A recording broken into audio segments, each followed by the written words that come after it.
liyayikhetha igumkhedlela inkosi enkulu ubhombe isithima samampondo baba mkhulu phakade sezisondele phela iy'nsuku zakhe zokuhamba emhlabeni zakhe uShembe, njengoba wayekade eshilo khona entabeni eNhlangakazi lapho ayebuza khona abefundisi ukuthi senilenzile yini uhlelo lokuvula indlu yomphongolo wesivumelwano. Ilapha abefundisi abaphawula khona ngokuthi lezo nhlelo zizokwenzeka ngazo izikhathi zikaJuni. Ilapho uShembe athi khona leso sikhathi sikude kakhulu ngoba esinye sezikhulu sasezulwini sizobe sesingekho emhlabeni. Ngaleso sikhathi phela kwakuyiwo umhlangano kaJanuwari entabeni eNhlangakazi. Leso sikhulu uShembe ayikhuluma ngaso kwakuwuye uqobo ukuthi kuyoshaya uJuni ngonyaka 1935 engasekho emhlabeni. Isikhulu sasezulwini njengoba eseze wathatha lolu hambo olude kangaka ngazo izinsuku zakhe zokuhamba emhlabeni ehamba evalelisa, kwakungeyona inhloso yakhe uShembe ukuthatha lolu khalo olude kangaka, kepha wayezojika lapha eduzane kweyasempangeni Richards Bay bese ebuyela khona ekuphakameni. Lolu hambo olude kangaka phela wayelithathe ngalo udaba lekhehla lakwamabuyakhulu elalithume ndoda thizeni eyayisigijimi kuye uShembe ngalesi sikhathi esenelisiwe. Ikhehla lakabuyakhulu laliphathise le ndoda uPondo ukuba lizogibeza ngaye uShembe uma selimcelile ukuba ayoshadisa indodakazi yalo leli khehla lakamabuyakhulu. Indodakazi yekhehla lakamabuyakhulu yayizoshada nayo phela insizwa yakwaMdletshe.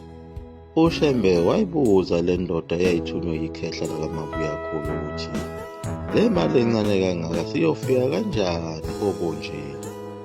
Ilapho-ke le ndoda engumbazini eyathola khona ithuba njengoba nayo yayikhona lapha emzini wasenelisiwe ePortlandfort ukuzocela uShembe ukuthi behambe beye emseleni beyobhabhadisa izinkumbi zabantu ezazishunywezwe kuye umbazini.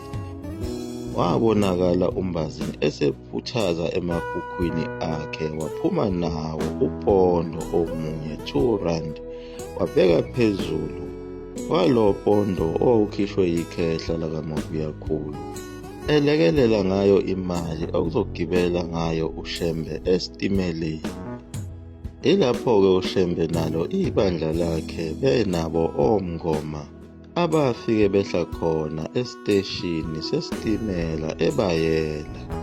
Lapho afika khona ntambama behlangabezwe yiyo phela inkosi uSonia Simeoni kanye nalo ibandla lamaNazaretha.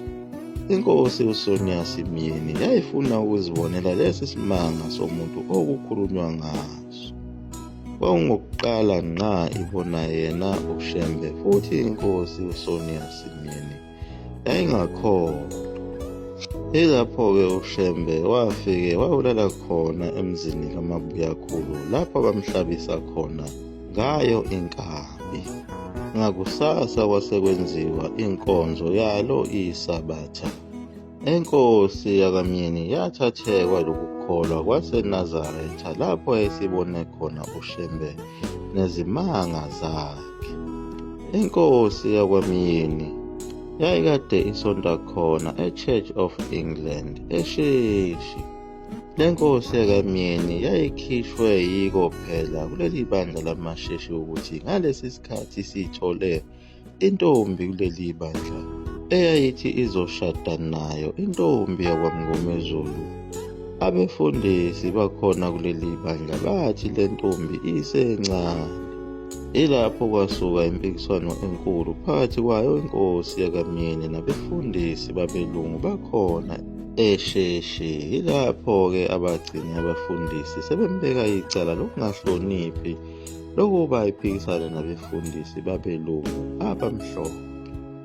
Ilapho-ke le nkosi yakamini eyathi mayibona ibandla lamaNazaretha yalithanda. UShembe wayithanda kakhulu nayo inkosi yakamini, njengoba phela wayefuna ukuyigcoba ayenze umfundisi, ngoba phela yayiyilo ugalagala khona ebandleni lamasheshi ngalo iBhayibheli. Leli vangeli lakhe uShembe lalikade lifike kubaba wayo inkosi uSonia Simiyene ngaso isibonakaliso uShembe engakafiki kuleli zwe. Ilapho inkosi uMadlaka Miyeni eyabona khona uShembe ngesibonakaliso efika noJehova kuyo le ndawo yasenyakatho. Ilapho uShembe enkonzweni yakhe abaluleka khona abantu bakhona enyakatho ukuthi nina abantu abangamaZulu ningalokothi nenze iphutha lokuthi nishiye leli vangeli noma sekunjalo. Ningazenzi futhi nezono, ngoba uma nineke nona niyobhubha nokubhubha. uShembe wayebaluleka bona abantu basenyakatho ukuthi yonke le miyalo ayebayala ngayo kumele bayibhale phansi ukuze bengayikhohlwa ngelinye ilanga bese beyona, ngoba bayohlulelwa ngayo ngesikhathi sokuphela. Ilapho indodana kaZebedeyu okwakuthiwa nguJohane eyabhala phansi konke okushiwo uShembe kule nkonzo ayibambile. Ilapho uShembe ayelokhu egcizelele njalo ukuthi ibhaleni yonke phansi le mithetho niyigcine ukuze niyinikeze inkosi ezayo. Le nkosi ezayo iyofika nomabhalane wayo kanye nabefundisi nabeshumayeli bayo. uShembe waphinde waphawula ngabo abefundisi bakhe ukuthi abekho ezingeni lale nkosi ezayo ngoba ifundile kakhulu. Le nkosi ezayo yazi wonke umthetho wezimantshi namajaji, iyoba umehluleli omkhulu oyohlulela zonke izizwe ezimnyama nezimhlophe. Ngaleso sikhathi zonke izindlu zasekuphakameni ziyophela, kuyokwakhiwa kabusha ngendlela yesilungu.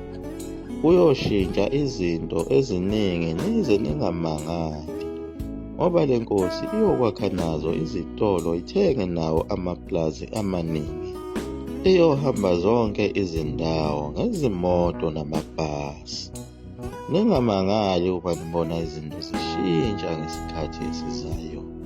Ngaleso sikhathi umasipala waseThekwini uyokwakha ilokishi elikhulu eDuff Road.